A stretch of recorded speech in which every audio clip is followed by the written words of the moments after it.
Hi there, and welcome to a spoiler section / discussion of Zero Time Dilemma.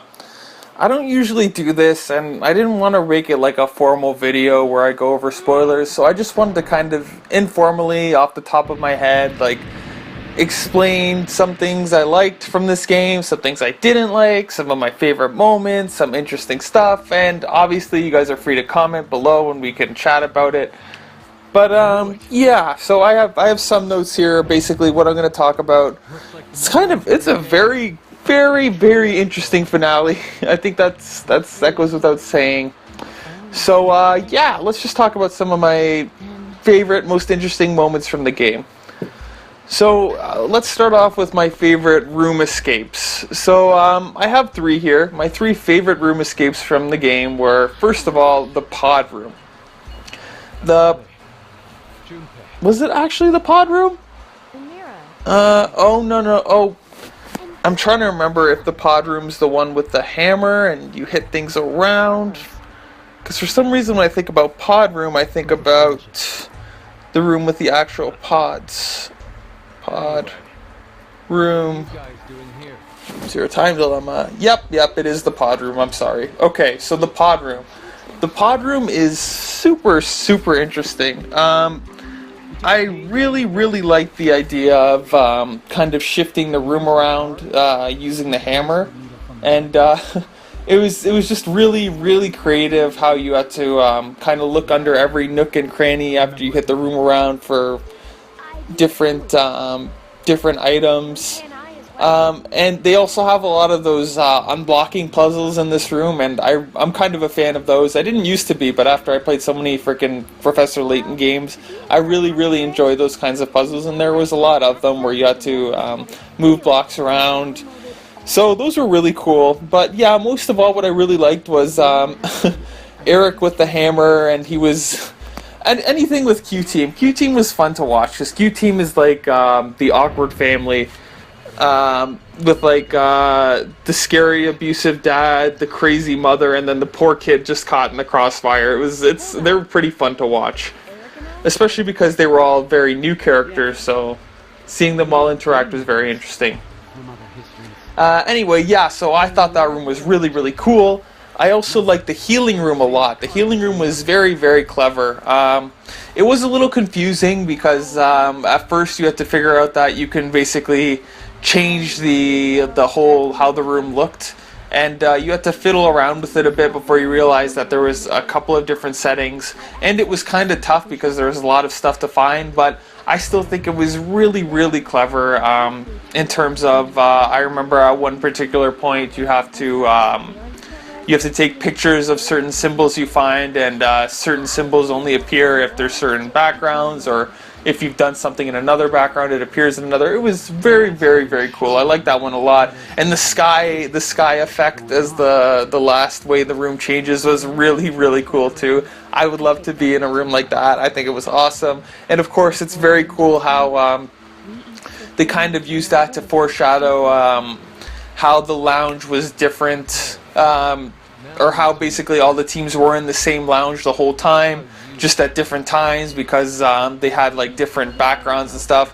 Although that's kind of weird. I don't know. I think they might have someone might have figured out that, hey, these walls are fake, or they're just screens, or this isn't actually painted on the wall or something like that. I don't know. I thought they might, if I was there, I might be able to figure that out. But I don't know. I'm just saying, you got to suspend your disbelief a bit. And then the last room that I really liked was, I forget what it's called, but it's, probably just called the Golem Bay. So that room was really, really cool because there was a lot of tension in that room, and of course the main tension was that first of all, you turn these three golems on and they're in the background, and they're already kind of creepy, and especially because there's one making kind of weird movements, and it's just gonna try to kill you or hurt you or something. So that was really cool, and especially because they talked and said weird things. So I thought that was pretty cool, and it added a lot of tension. And then of course what was really clever, and I've never seen them do this before, but they had kind of that puzzle where you couldn't let I believe it was you couldn't let certain things touch each other, and it was like kind of a real-time puzzle where you had to move around. Like if you failed the main puzzle, it took you to like this sub puzzle that was like your last chance, and if you screwed that up, you go back. So or like a bomb goes off or something. So that was very, very tense. The way they did it. I hope I explained that properly, but those who played it know what I mean. It was very, very cool. And then I guess one more honorable mention quickly was I guess the game room or the casino room, because I'm always a sucker for that. I think the casino room in the first 999 was probably my favorite escape the room sequence in the whole series. I really, really enjoyed that. And this one was very clever too. Very fun. And yeah, I don't know. I'm just a sucker for that kind of aesthetic. Okay, so now we'll move on to my favorite character. And for my favorite character, I'm gonna have to go with Eric. Eric's awesome. Eric's crazy, and he's just such a spectrum. He covers so much. Like at some points he says like such insane things, and he has like the absolute most unpredictable, like stupidest reactions to certain things. I feel so bad for Sean because he has to go through so much shit with Eric. Because at one moment Eric's like telling his backstory, and he's like, "Yeah, okay, come on, let's go do this, Sean. Like we're best friends now." And then like literally like 2 seconds later, he'll have his hands around Sean's neck, like choking him to death. It was like Jesus Christ. He was just very, very fun to watch, and the funny thing is like how he always somehow ends up in a position of power. Like a good half or a good chunk of this game, he has a gun in his hand, and he's like the last person in the game you'd want with a gun in their hand, other than probably Mira, because Jesus Christ, Mira. We'll get to Mira after, but that was the first ending I got actually. But we'll get to that. But anyway, yeah, I think Eric's my favorite character because, one, he was new, so I didn't know much about him, and it was just nice to see some crazy, and Eric fit the bill. Eric was crazy, and he was very, very fun and unpredictable. So my favorite moment from the game. This is a good one. I think that my favorite moment was the Sigma and Diane ending. What I mean is when basically the twins are born. And this was really, really, it was such a touching ending, honestly, and I'm not going to get all sappy, but just the whole lead up with like Sigma and Diane, like they're left alone in this shelter, and obviously they're going crazy because they're running out of food, they don't have a lot to do, and they have like no other human interaction other than each other, so of course they start to go crazy. And then you kind of see how that brings them together, and then Sigma has like this really, really emotional, like touching speech, because obviously we know that he already spent 3 years with Diane and he loves her, and he's like, even though it's kind of weird because he's like an old man, I don't know. Point is, when they have the kids, it's like it's a very, very touching moment, and when they send the kids off, it's also very, very touching. So yeah, I would say that ending was really, really good. I was pretty emotionally involved. I was very, very emotionally involved. I didn't cry though. Shut up. I didn't fucking cry. My favorite decision. So obviously there's a bunch of decisions in the game, but my favorite decision that you had to make was it was in the incinerator room when you're choosing between either allowing Phi to die in the incinerator or shooting Sigma in the head with a 50% chance of the bullet not going. So this was a really, really cool decision. Mostly because I don't know. I think a lot of the other decisions were a little simple. It's like push a button or don't push a button, or they make you play the ally or betray game from Virtue's Last Reward as well, and that was cool. But what I liked about this decision in particular was, first of all, kind of the stakes. Like there's 2 lives at stake, whereas in most of the other decisions it's just 1 life. And then it's also a decision. I honestly don't know what I would do in real life. It's kind of messed up. It reminds me a lot of the trolley problem, that classical philosophy problem, where there's like two tracks, and the train's going down a track that's going to kill three people, and the other track is one person will be killed if they go on that track. So two tracks. And you're there, and there's a switch, and you can switch the track from either the three people dying or to the one person dying. So right now the track's set on going to the three people dying, and you have the choice to hit it or not. And so if you hit it, then although you saved 3 lives, your choice directly led to somebody dying. But on the other hand, if you don't touch the switch, then that leads to 3 people dying. So, but again, like, it's not like it was particularly your fault. Like, you didn't do anything. It would have happened if you were there. I mean, like, it would have happened. Okay, I'm getting into the weeds. The point is, it was a really, really interesting moral decision that I don't know what I would do in real life. I don't know if I would take that chance and fire at Sigma, but yeah, it was quite a decision, although there were a lot of good decisions in the game. So let's get into my least favorite things now. So my least favorite character was Sean. So as obviously if you played the game, which I hope you have if you're watching this, you know, Sean is actually who the character is with the big ball on his head.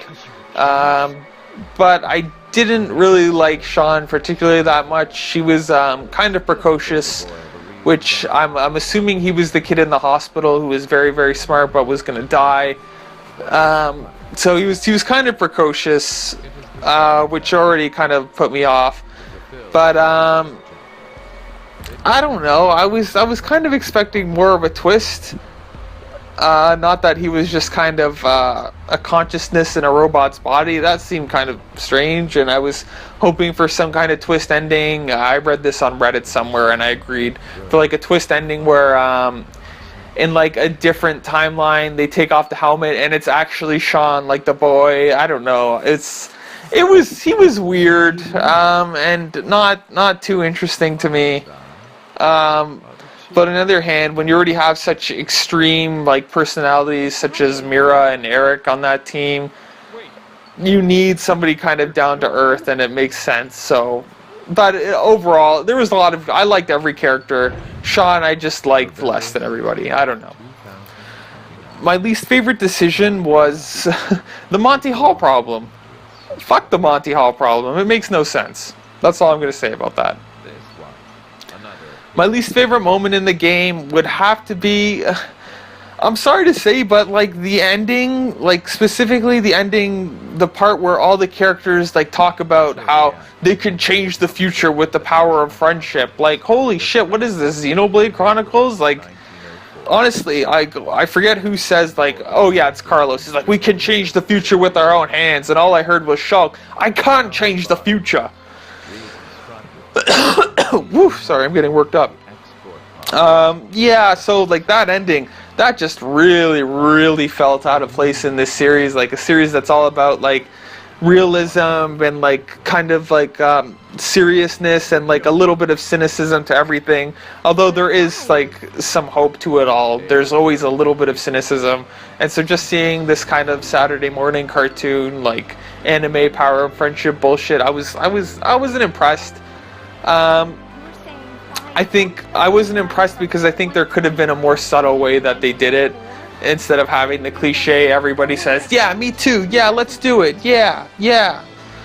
So yeah, that was a cringeworthy moment, and part of why I was not satisfied by the ending.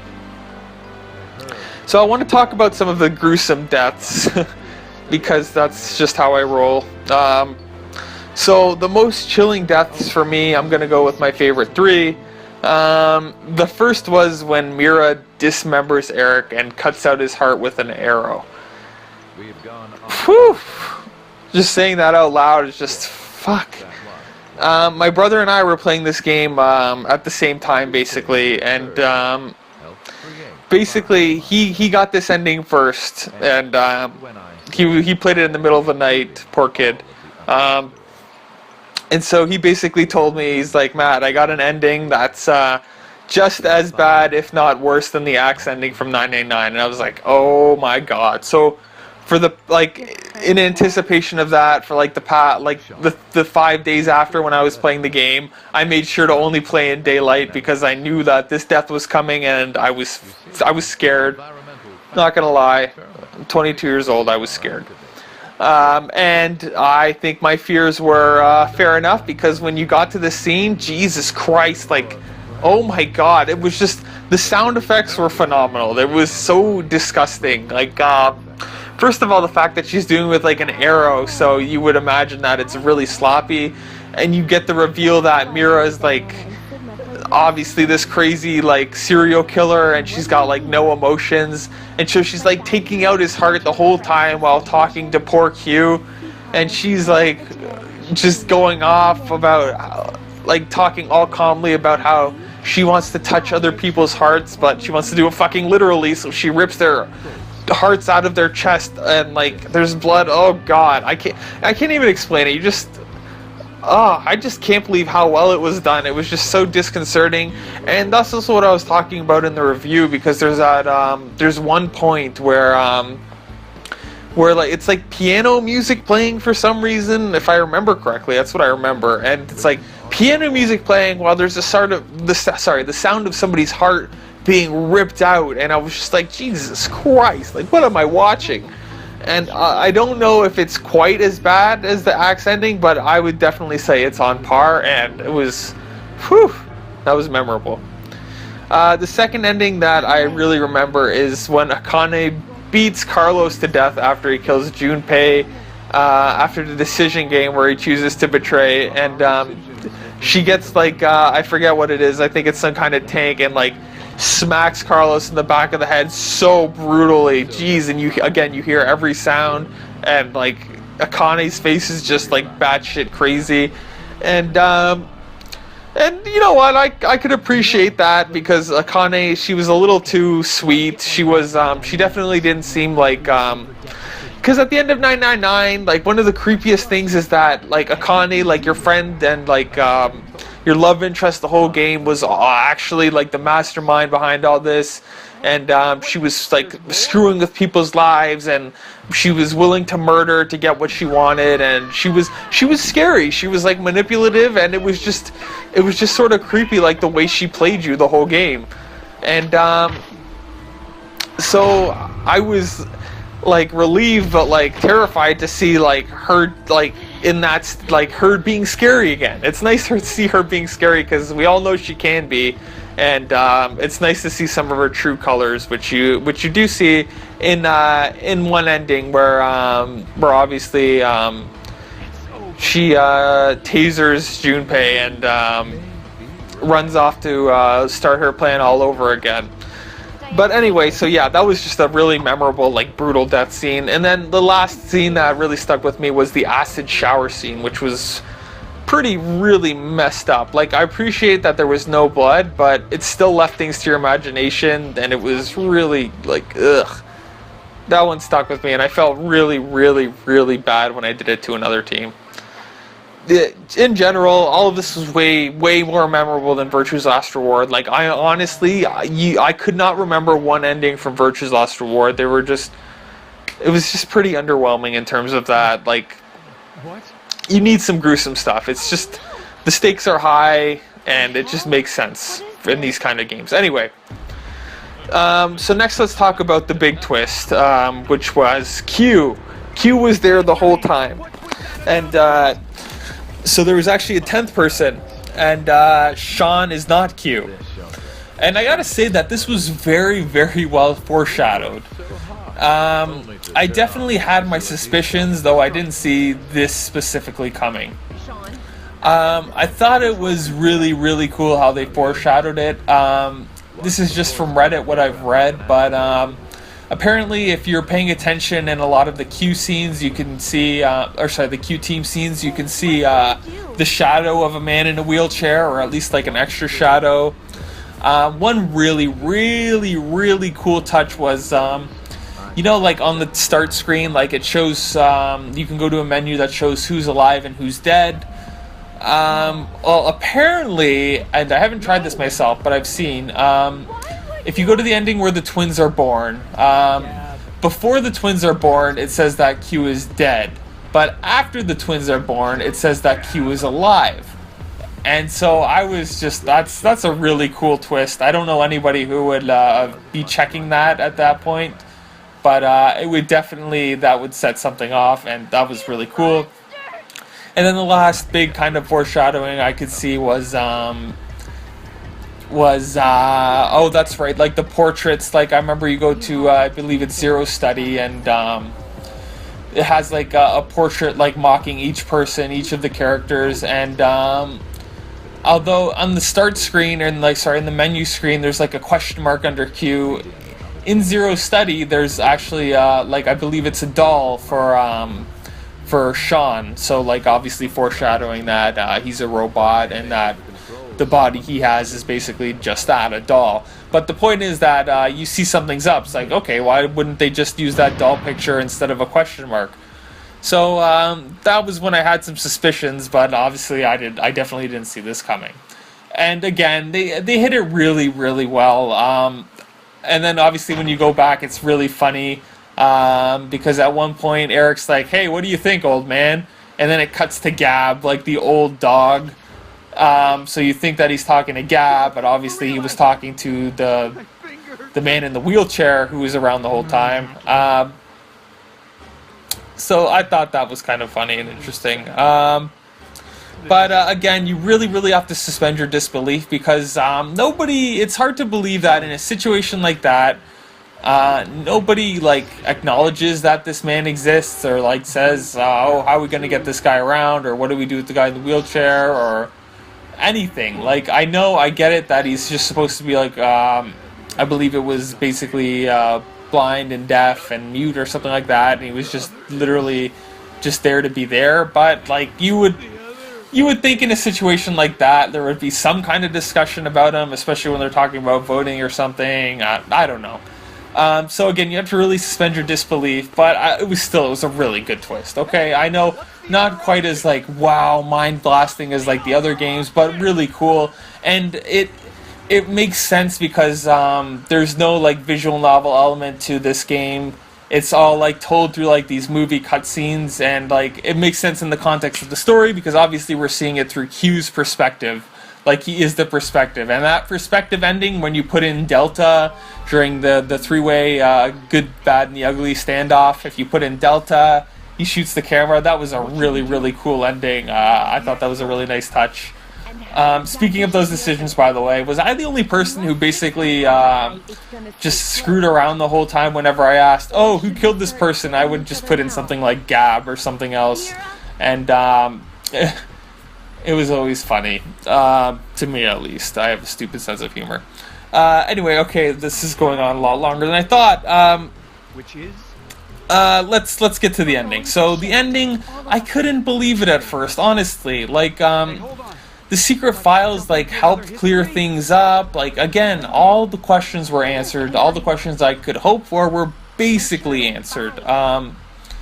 Not quite everything, but most of the questions were answered.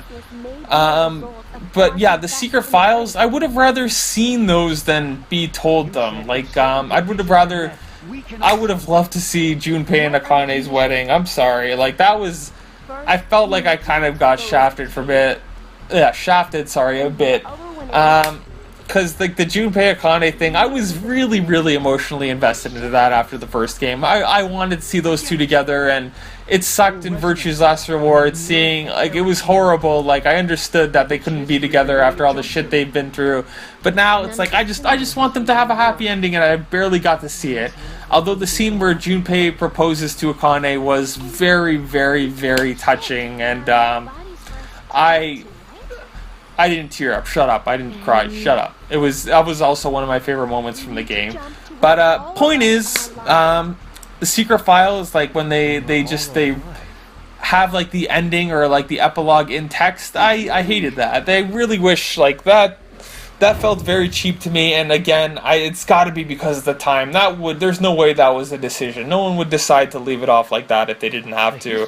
They definitely should have just shown something.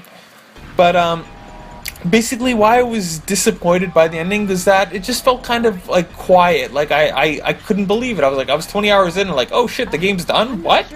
Like I was expecting something more grand, like maybe seeing some of the characters from the past game, seeing like a final cutscene where like some kind of action is taken against like the religious fanatic, something.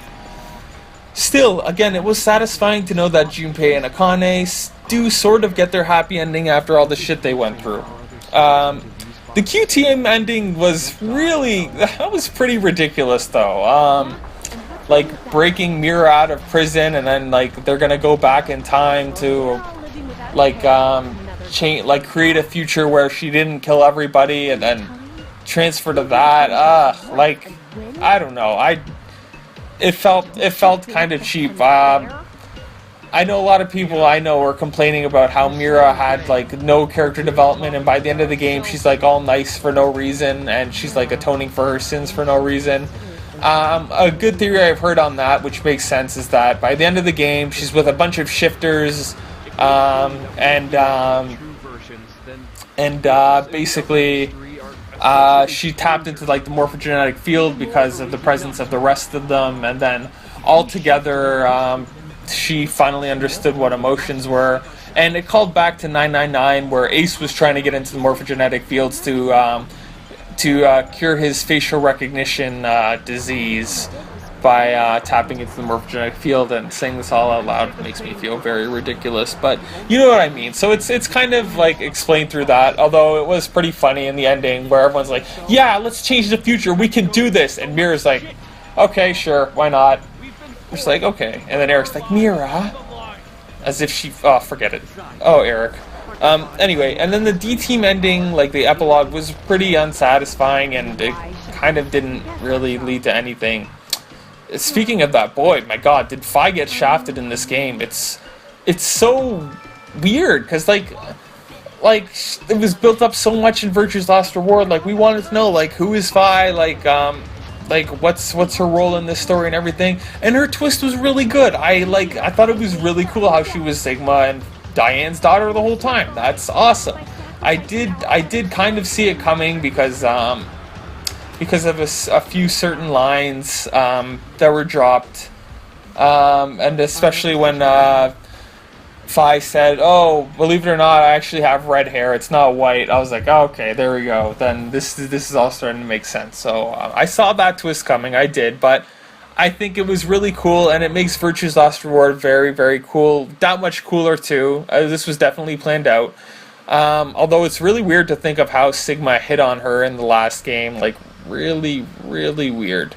But on the other hand, what I do like is that remember in Virtue's Last Reward, one of the reasons why I was complaining about the twist that Sigma was actually an old man the whole time, I was complaining about that because I'm like, oh, well, look at this. Remember in that ending in Virtue's Last Reward when Fi starts hugging and holding on to this guy, this old man she just met for no reason? Like, that's weird. Like, maybe if it was someone her age, it would make more sense because she was like in love with him or like emotionally involved. But like an old man, that's just weird. She likes old men. It's weird. But now you understand that's her dad. Like, so that makes a lot more sense. Like in retrospect, it's so cool how how that kind of works. How playing this game makes playing the other games in the series more satisfying or more interesting. I love stuff like that. But yeah, it's really weird to think of how Sigma was hitting on her in that game. Looking back, I'm sure that ruined a lot of fan fictions. So I'm gonna conclude on kind of why I think that this ending was actually fitting in the end. So it did answer all of the questions, although it did leave the question mark thing kind of hanging, and Kyle's role in the story again kind of hanging. And all I can think of is they probably again ran out of time. I'm sure they'd want to go over like the question mark thing, being the player. That's my assumption. I don't know, though. I guess we have to wait till he does the answers.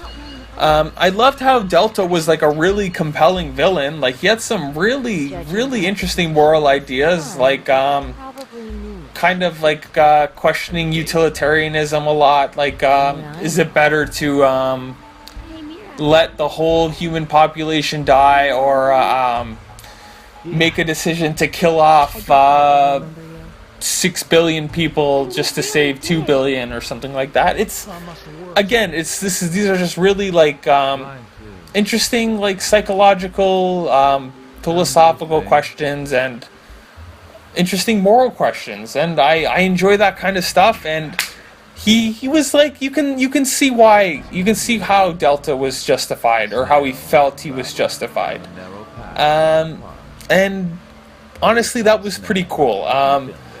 I didn't know, I was expecting Brother to be somebody else. They threw me off. I was honestly expecting Carlos to be Brother. I was joking about it a lot because as soon as I saw Zero Time Dilemma, like the cover picture, like you see Carlos, and Carlos looks a lot like shoot, what's his name? He looks like oh, it's on the tip of my tongue.